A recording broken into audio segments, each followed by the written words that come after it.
Mr. Hensarling. Mr. Chairman, I yield myself as much time as I may consume. The gentleman is recognized for as much time as he wishes to use. Mr. Speaker, I rise today in support of H.R. 1737, the Reforming CFPB Indirect Auto Financing Guidance Act. It's an important bipartisan bill co-sponsored by 166 members of the House, including 65 Democratic members. It was approved by the Financial Services Committee that I chair with a strong bipartisan support, including more than half of the committee's Democratic members who voted. If Congress means what it says when we write a law, then the CFPB cannot be allowed to willfully ignore the law. Without this bill, the CFPB would have done a blatant end-around run around the Dodd-Frank Act as well as the Administrative Procedure Act. I'd like to thank Representative Ginta of New Hampshire and Representative Perlmutter from Colorado for their leadership in providing the CFPB with an opportunity to live up to its claim of transparency and accountability. And I want to thank the gentleman from Texas, Mr. Williams, as well for his outstanding work on this bill. The CFPB's flawed bulletin on indirect auto lending attempts to regulate compensation paid to auto dealers, despite the fact that auto dealers were specifically exempted in the Dodd-Frank Act from CFPB rulemaking. By using this bulletin, the Bureau went far beyond merely clarifying existing law, and instead, in trying to make new policy through this guidance, and doing this without using the normal rulemaking process and without public input. This is an affront, Mr. Chairman, to due process, is an affront to the rule of law and to basic fairness. Furthermore, the CFPB has not been transparent in revealing the methodology it used to determine whether fair lending violations existed in the auto finance market. It took a year of constant pressure from members of Congress and 13 different letters from 90 Democrat and Republican members to get the CFPB to finally provide documentation regarding its disparate impact.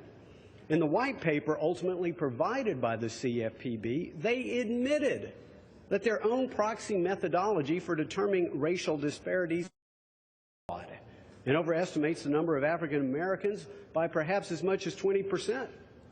Outside statisticians at the well-respected Charles River Associates found the figure could be off by as much as 41%. According to a series of 3 articles published this past September in the American Banker, internal agency documents show the CFPB was aware that their disparate impact methodology significantly overstates racial impact. In other words, Mr. Chairman, they knowingly used junk science and may have no evidence of unintentional discrimination based on the disparate impact theory.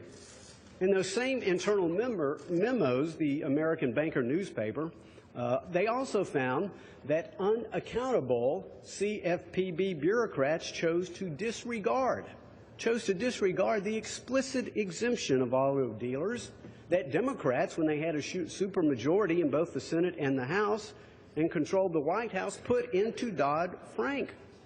They chose to disregard the formal rulemaking requirements set out by the Administrative Procedures Act and instead use high-profile enforcement actions against large auto lenders to pressure them to lower the caps they set on dealer reserve. Now, not only does this call into question the CFPB's attempts to police the fairness of auto loans, its preferred outcomes will obviously increase costs for consumers.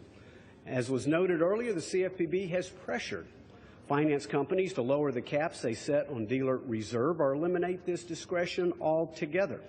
However, under this pricing model, the Wall Street Journal recently revealed that interest payments for some consumers could increase by as much as $586 over the life of the loan. This shows the dire need for the CFPB to follow a transparent process when issuing any subsequent auto finance guidance. That is what H.R. 1737 will ensure. The bill is a simple bill. It requires the Bureau, number 1, provide notice and an opportunity for public comment. Number 2, it says the CFPB must make any studies, data, or analysis used in writing the bulletin public.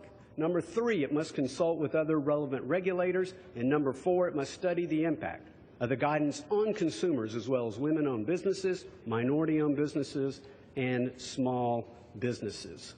To those who claim this bill somehow undermines the CFPB's anti-discrimination efforts, let me quote from the views of the Democrat members of our committee stated in our report, quote, H.R. 1737 does not alter the CFPB's examination or enforcement activity pursuant to ECOA. That is simply a red herring, Mr. Chairman. I urge all my colleagues to support H.R. 1737. I reserve the balance of my time.